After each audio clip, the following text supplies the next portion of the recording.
Una carne de calidad. Tal vez empezar diciendo que calidad de un animal en pie es diferente a calidad de la canal, y calidad de la carne son conceptos que hay que separarlos. Calidad en pie se refiere a conformación, a ciertas características de un animal.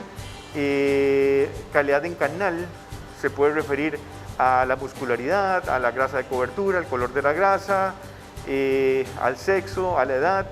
Y la calidad de la carne se refiere a qué tan tierna o qué tan suave, a qué tan jugosa, al aroma, al color.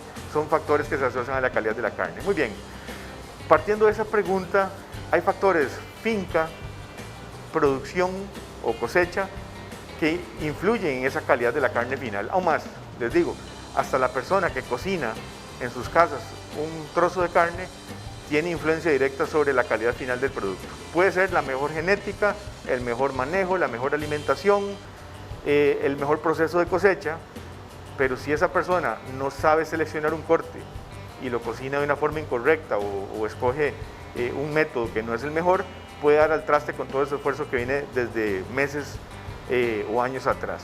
Entonces, todos los componentes de la cadena de la industria de la carne tienen influencia en esa calidad final. Factores en finca, un resumencito rápido. Factores en finca, la genética influye en la calidad de la carne. Se sabe que los animales europeos producen carnes más suaves que los animales Bos indicus o los del trópico. Sin embargo, requerimos en el trópico el Bos indicus porque son las razas como el Brahman, como el Gir, como el Nelor, como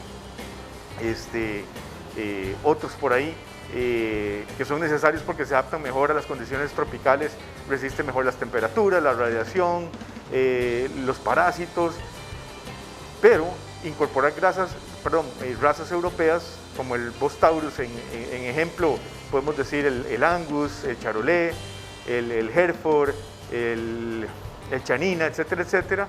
Esas mezclas, esos híbridos mejoran tanto en volumen como en calidad de la carne, pero obviamente al hacer cruces demandan más calidad de comida. Entonces, la genética es uno de los factores. La alimentación, para nadie es un secreto que los animales que comen, además del pasto con un suplemento, acaban más rápido y probablemente tengan un nivel de grasa un poquito mayor que los animales que consumen solo pasto. No quiero decir que la calidad de la carne de los que consumen pasto nada más es mala. De hecho, hay un nicho de mercado para la carne de pastoreo o grass fed que ha ganado mucho terreno en el mundo, así como hay gente que prefiere la carne con cierto nivel de grasa, específicamente marmoleo, que también tiene a sus seguidores, ¿verdad? Entonces, los dos sistemas para mí son muy viables, simplemente es cuestión de preferencias de público. La castración, bueno, aquí en Costa Rica solo castramos el 2.5% de los machos, no es común castrar en Costa Rica. Se sabe que la castración mejora la calidad de la carne, el animal se convierte más, por una cuestión hormonal, como una hembra, se dedica más a comer, engrasa un poquito más. Pero ¿por qué aquí en Costa Rica no castramos? Porque el mercado es de volumen y la testosterona, al tener los testículos, aumenta la masa muscular y en Costa Rica se paga por kilo canal, entonces el ganadero no encuentra un sentido de castrar si no me van a pagar esa diferencia en calidad. Entonces es otro factor. El bienestar animal, un concepto que llegó para quedarse. El bienestar animal, el buen trato de un animal influye directamente en la calidad del producto final. Un animal bien tratado nos va a dar carne de buen color, carne suave, carne jugosa, sabrosa, etcétera, etcétera. Otro factor que influye también además en finca. En la industria, bueno, todo el proceso antemortem, la cosecha, son factores que también tienen influencia sobre esa calidad del producto final. Y un concepto al cual quería llegar, el proceso post-mortem o la maduración es fundamental. Comerse una carne, por ejemplo, hoy es miércoles, comerse una carne el viernes de un animal que se cosechó el miércoles, lo más probable es que esa carne esté dura. No ha pasado por un proceso de conversión de músculo a carne, que se necesitan una serie de reacciones bioquímicas para que esa carne sea lo suficientemente agradable para el gusto de un consumidor. Entonces, lo que se recomienda como técnica es la maduración de la carne. ¿Y qué es la maduración de la carne? Es dejar la carne en condiciones de frío, no de congelación. Cuando se congela la carne no hay maduración, ¿Y el frío de qué estamos hablando? Una temperatura entre 0 y 4 grados centígrados, o sea, la temperatura de un refrigerador convencional, ¿verdad? Obviamente en nuestras casas se complica la cosa porque la gente abre y cierra el refrigerador, entonces la temperatura fluctúa, pero lo ideal es tener una camarita entre 0 y 4 grados centígrados. Hay dos tipos de maduraciones, una que se llama en seco y otra que se llama en húmedo. Las dos logran la misma suavidad, las dos son en frío. Ya saben, no se puede congelar la carne porque si se congelan las enzimas, unas enzimas que actúan por ahí, se inactivan.